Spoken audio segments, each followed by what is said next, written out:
Yep, bienvenue sur ce nouvel épisode du podcast J'inspire. Tu sais quoi, ça fait un petit moment qu'on l'a pas fait. Ça te dit qu'on prenne une bonne inspire et une expire. On le faisait sur les premiers épisodes, puis ça fait quelques épisodes que je te le proposais plus.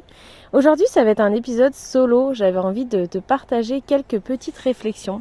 Donc j'espère que tu vas bien et on se retrouve juste après l'intro. Je suis Solène, une entrepreneure animée par l'extraordinaire dans l'ordinaire. J'accompagne les personnes qui le souhaitent à reconnecter le vivant qu'il y a en chacun de nous via le mouvement. Par ce podcast, je te propose une bouffée d'air, un petit temps rien que pour toi, où je te partage toutes mes inspirations qui m'ont permis d'avancer sur mon chemin et qui pourraient, pourquoi pas, soutenir le tien. Alors si cela t'inspire, je t'invite à partager ce podcast autour de toi et à lui donner une jolie note pour le soutenir. Yes, eh bien, épisode solo sur un petit sujet que je pense nous parle un petit peu à tous. En tout cas, peut-être pas tout le temps, mais sur certaines périodes de notre vie. Et en fait, j'ai envie de te proposer une expérience pour aborder ce sujet-là. Et pour cette expérience, alors, faut pas que tu sois en voiture. Il faut pas que tu aies besoin de tes yeux à ce moment-là.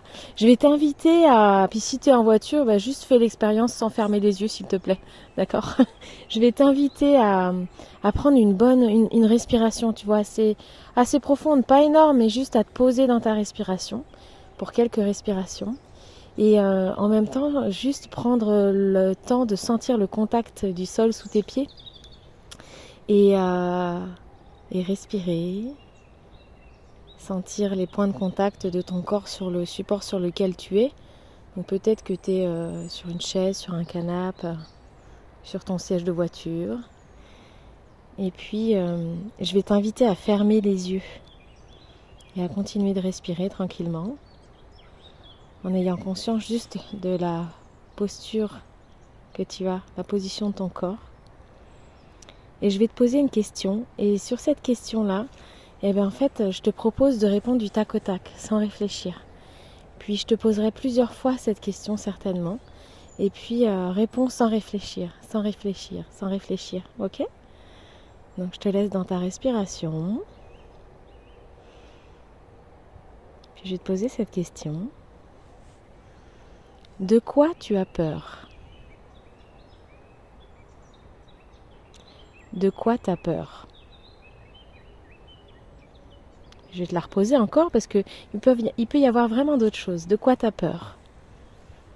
Laisse vraiment les mots sortir sans trop réfléchir. De quoi tu as peur ? Puis je pourrais encore te la poser une dernière fois. De quoi tu as peur ? Puis si tu as laissé vraiment les mots venir, peut-être qu'il y a des mots, tu dis ok. Peut-être qu'il y a des mots différents qui sont venus. Et c'est ça aussi qui est intéressant. Donc je pense que tu as compris. Le sujet de cet épisode solo, c'est en lien en fait avec la peur qui peut être présente, la peur qui à certains moments doit être présente pour nous sauver la vie aussi. Elle n'est pas là pour rien cette peur. Il y a vraiment des bonnes peurs. Et puis les peurs qui peuvent être là, qui nous empêchent peut-être à certains moments de vivre des choses et des peurs qui peuvent nous donner l'énergie, l'adrénaline pour aller tenter ces choses-là. Bref, on a pas mal de peurs différentes et j'avais envie d'aborder ça avec toi. Peut-être si tu as un crayon et un papier, n'hésite pas à noter en fait tes réponses à ces questions que je t'ai posées juste avant. Parce que justement ça c'est assez intéressant. C'est assez intéressant parce que ça nous guide sur ce qui nous freine, sur ce qui peut nous bloquer certains moments. Et puis juste, ça peut mettre en lumière aussi les peurs qui sont présentes en fait. Et que si on s'en occupe pas, et que si c'est des peurs qui nous freinent, finalement, elles vont peut-être continuer à nous freiner, quoi. Donc après, c'est à savoir ce qu'on veut à ce moment-là. Voilà. Donc tu as le petit sujet de cet épisode. Il va pas être très très long. Et puis, peut-être que ça peut te déclencher tout ça. Hein. Peut-être que ça peut aller venir te titiller, aller venir te mettre un peu en colère en mode Solène, là, elle abuse. Franchement, c'est pas des questions à poser en podcast. Ou peut-être que ça vient de titiller, ça vient de déclencher, c'est ok. Autant pour moi, j'ai pas pour objectif de venir te déclencher. Par contre, si ça vient de titiller et te déclencher, je t'invite à aller voir pourquoi en fait. Parce que justement, peut-être que c'est un petit point, un petit sujet qui est peut-être pas assez apaisé pour te laisser l'espace à d'autres choses. Voilà, c'est peut-être une invitation à aller voir tout ça. Voilà, mais tu es libre de faire ce que tu veux. Ah là là, il en faut du courage pour affronter ses peurs, vous trouvez pas? Puis parfois, il faut encore plus de courage pour affronter ses peurs que du courage pour faire une action héroïque ou quoi que ce soit en fait.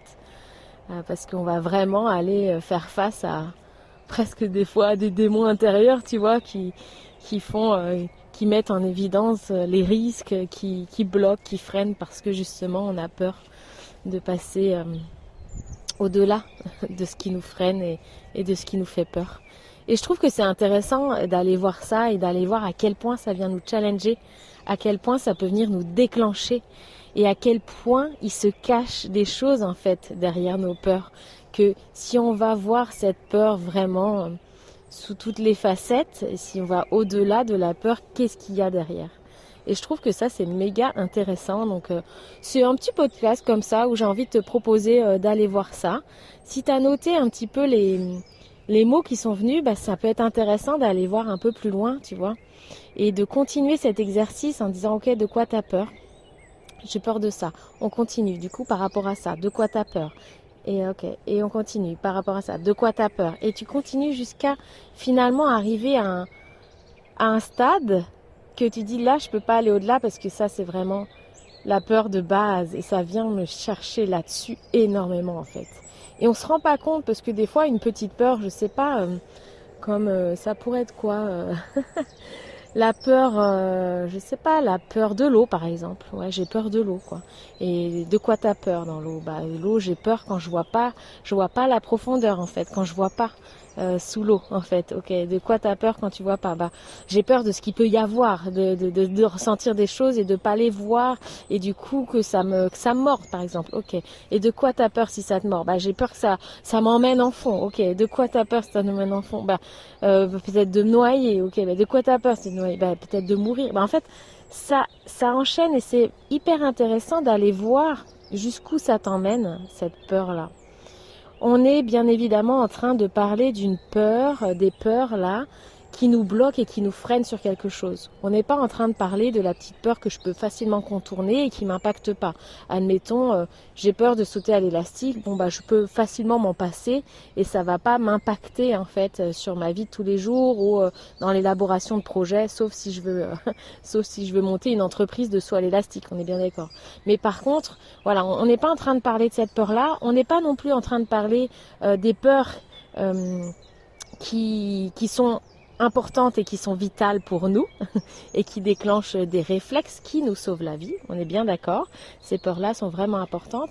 On est en train de parler vraiment des peurs qui sont présentes et en fait qui sont presque pas, pas qu'elles sont pas réalistes, mais qui pourraient être autrement parce que finalement elles me bloquent, elles me freinent et à cause de ça, je ne peux pas avancer comme je voudrais dans ma vie. Donc c'est des peurs qui m'empêchent de faire quelque chose que j'ai envie, vers laquelle j'ai envie d'aller. Et souvent, franchement, ce sont des peurs qui viennent connecter à des croyances que l'on a connectées nous-mêmes suite à des expériences que l'on a vécues quand on était enfant, souvent entre 0 et 7 ans. Et suite à ces expériences-là, j'ai vécu des émotions qui ont mis en place aussi des croyances derrière et que j'ai installées en revivant peut-être certaines situations en disant quand je fais ça, il se passe ça et il ne peut pas se passer autre chose autrement parce que moi j'ai vécu ça une fois et je l'ai, on va dire, intégré de cette manière-là. Et donc je développe cette croyance que c'est ça. Et c'est intéressant parce que dans nos peurs, finalement, il y a des peurs qui vont être déclenchées par rapport à ça. En mode, par exemple, je pourrais avoir peur de l'eau, mais par exemple, toi qui m'écoutes, tu n'as aucunement peur de l'eau, tu vois. Donc, ce que j'ai développé en lien avec ma peur de l'eau, d'où ça vient cette peur, tu vois, ça peut être intéressant. Et qu'est-ce que ça provoque en moi? Qu'est-ce que ça provoque chez moi? Et ça peut vraiment être intéressant d'aller voir quand tu identifies une peur dans les premières questions que je t'ai posées et de continuer à vous poser cette question par rapport à la réponse précédente. Donc de continuer à de quoi tu as peur. J'ai peur de l'eau par exemple. Ok. Et de quoi tu as peur par rapport à l'eau? J'ai peur en fait quand je suis dans l'eau et que je vois pas le fond. Ok. Et donc de quoi tu as peur si tu vois pas le fond? Mais si je vois pas le fond, j'ai peur de sentir des choses entre guillemets dans mes jambes ou tu vois, et je sais pas ce que c'est. Et de quoi tu as peur quand tu sais pas ce que c'est? J'ai peur que ça me fasse mal par exemple. Je te parle peut-être plus de moi. Et de quoi tu as peur si ça te fait mal? J'ai peur de perdre de perdre mes moyens et de plus arriver à nager parce que je suis paniquée. Ok, de quoi t'as peur si t'arrives plus à nager? De me noyer. Et de quoi t'as peur si tu tombes? J'ai peur de mourir. Puis finalement, juste la peur de l'eau, si je vais loin, plus loin, si je redescends, elle vient juste me connecter avec la peur de mourir, par exemple. C'est juste un exemple. Donc c'est d'aller voir qu'est-ce que ça vient chercher quand on te dit de quoi tu as peur et on continue, et on continue, et on continue jusqu'à ce que ça pose vraiment quelque chose. Et souvent, quand ça pose quelque chose, tu vas peut-être avoir une émotion, tu vas peut-être ressentir quelque chose dans ton corps, tu vas peut-être aller explorer, de dire mais en fait c'est vraiment ça, je sens que c'est vraiment ça. Et ça c'est intéressant. Une fois que tu vas voir vraiment ça, tu vas aller voir peut-être la croyance qui fait que pourquoi ça s'est déclenché ça. Qu'est-ce qui fait que ça s'est déclenché ça, cette peur-là? Est-ce que c'est un événement? Est-ce que c'est ce que j'ai entendu? Quelle est la croyance par rapport à ça? Et puis après, ça pourrait être intéressant d'aller voir cette croyance et tranquillement d'aller certainement peut-être la déprogrammer, la reprogrammer et de te libérer de ces peurs-là. En tout cas, de ces peurs qui t'empêchent d'avancer. Et pour ça, je trouve que ça nous demande du courage. Ça nous demande du courage d'affronter nos peurs, de se mettre en face de nos peurs. Et c'est un petit peu cette notion d'aller explorer les profondeurs. Mais ça peut se faire en douceur. En tout cas, c'est ce que j'ai appris. Donc, j'avais envie de te partager ça par rapport aux peurs. Et quand on a des grosses peurs comme ça, qui nous freinent sur plein de choses, moi j'ai envie de te dire, va les voir. Va les voir et va voir ce qu'il y a derrière. Et puis, tu vas pouvoir permettre peut-être de libérer des choses en tout cas. Moi, c'est ce que ça m'a permis. Moi, ça m'a permis de à la fois libérer des choses et ça m'a permis justement de plus en avoir peur. Et de comprendre peut-être pourquoi j'avais peur de ça.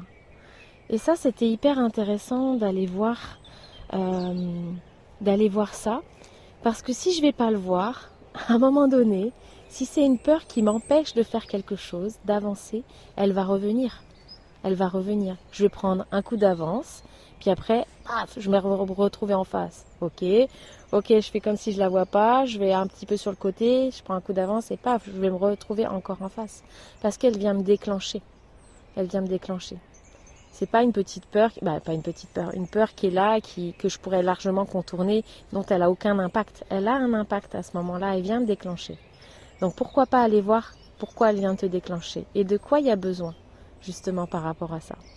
C'est hyper intéressant pour l'expérience personnelle que je te partage là, liée à ces plus grandes peurs. Moi, j'avais une des plus grandes peurs et que j'avais partagée, mais très librement et j'avais posé. Mais je m'en étais pas occupée en fait.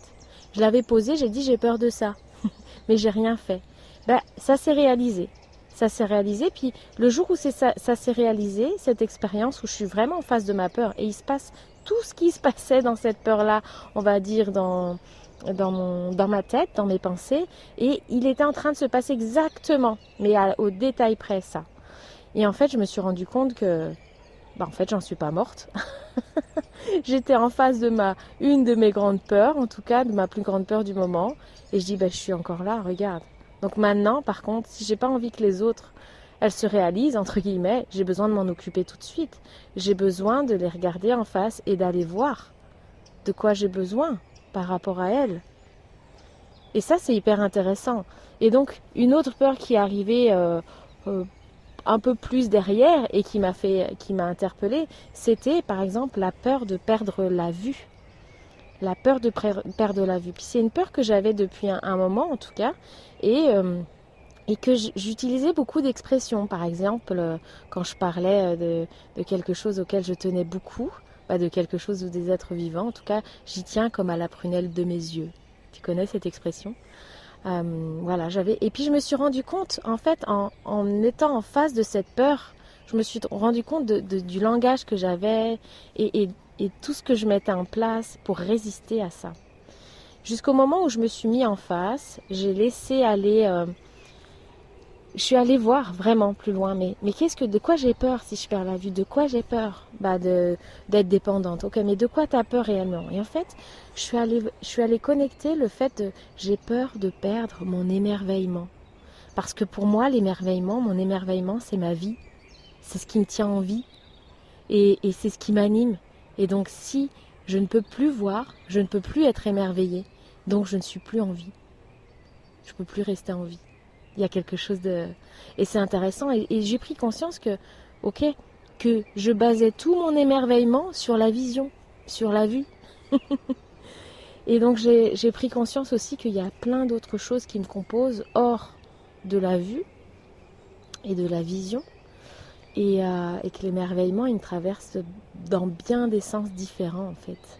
Et une fois que j'ai posé ça, la peur, elle est plus là. Puis que ça arrive ou que ça arrive pas un jour en soi, eh bien, la peur, en tout cas, que cela arrive un jour, n'est plus là. Elle s'est déposée. Et donc, c'est intéressant. Donc, s'il y a des choses pour toi qui résonnent dans ce que je te dis, eh bien, n'hésite pas à aller la voir et puis prends le temps. Puis tu peux te faire aussi accompagner. En étant accompagné, c'est encore beaucoup plus facile. Toujours de manière respectueuse. Et puis si la personne t'accompagne en te posant des questions, c'est encore mieux parce que du coup, elle reste à l'écoute de toi. Et c'est toi qui as les réponses par rapport à ça. D'accord? À aucun moment de dire oui, là je sais pourquoi tu as peur, moi. Moi je sais pourquoi tu as peur parce que patati patata. En fait, non, en fait. T'es pas à l'intérieur de moi ce qui se passe. Tu peux interpréter les choses, tu peux peut-être voir de ton point de vue, mais en fait pour moi c'est tout autre. Donc ça c'est vraiment important que vous écoutiez aussi ça, que vous vous écoutiez par rapport à ça. Voilà, petit partage sur les peurs. Et puis il y a d'autres peurs qui sont super sympathiques. Tu sais, c'est la peur d'aller faire un truc, mais qui te crée de l'excitation, qui te donne de l'adrénaline. Genre la peur de monter sur scène, la peur de prendre la parole pour une conférence, mais tu sais que tu vas y aller, c'est le trac en fait, tu vois. C'est une peur qui te booste, c'est une peur qui te... Tu vois, même quand je t'en parle, là je la sens, je sens la sensation qui vient, le fait, la peur qui te fait passer en fait à l'action de réaliser des grandes choses, tu vois, que en tout cas pour toi, les grandes choses pour toi.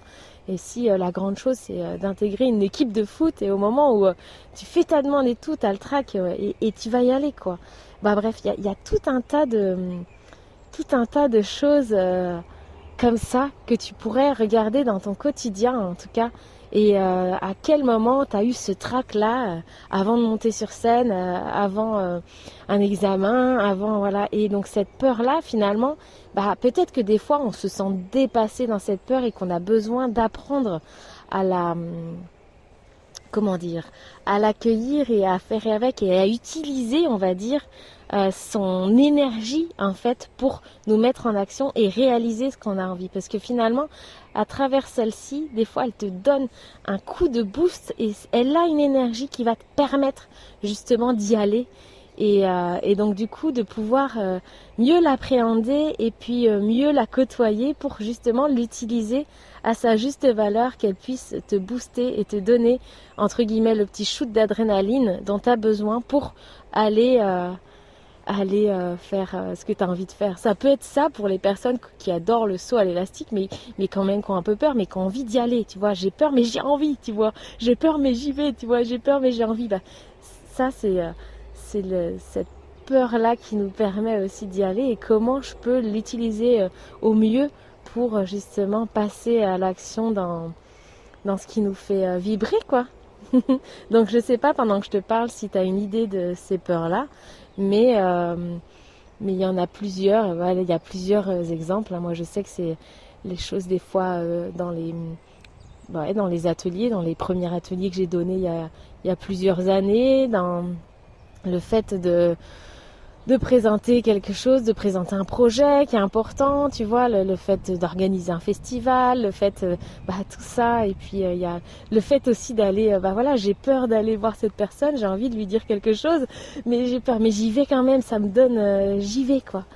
Et c'est des fois, peut-être que cette peur, on peut être un peu dépassé, mais il y a aussi pas mal de petites astuces pour pouvoir la côtoyer au mieux et l'utiliser au mieux, et comme les mouvements de Brain Gym d'ailleurs, qui sont des mouvements qui remettent du lien entre ce qui se passe dans ton corps, dans ton cœur et dans ta tête, pour que vraiment tu puisses circuler dans ces 3 aspects de toi assez facilement, que tu perdes pas un aspect ou un accès, on va dire, tu vois, ça serait dommage, et ben hop, tu viens récupérer tes sensations, tes ressentis, tes pensées, les mettre en lien, et même si il y a cette peur qui est là, paf, tu te sens quand même aligné parce que c'est vers ce où tu veux aller, c'est vers ton objectif.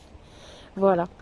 C'était un petit épisode rapide pour te partager tout ça, c'était un plaisir, tu vois, je l'ai enregistré en pleine nature, c'est vraiment un kiff de l'enregistrer en pleine nature.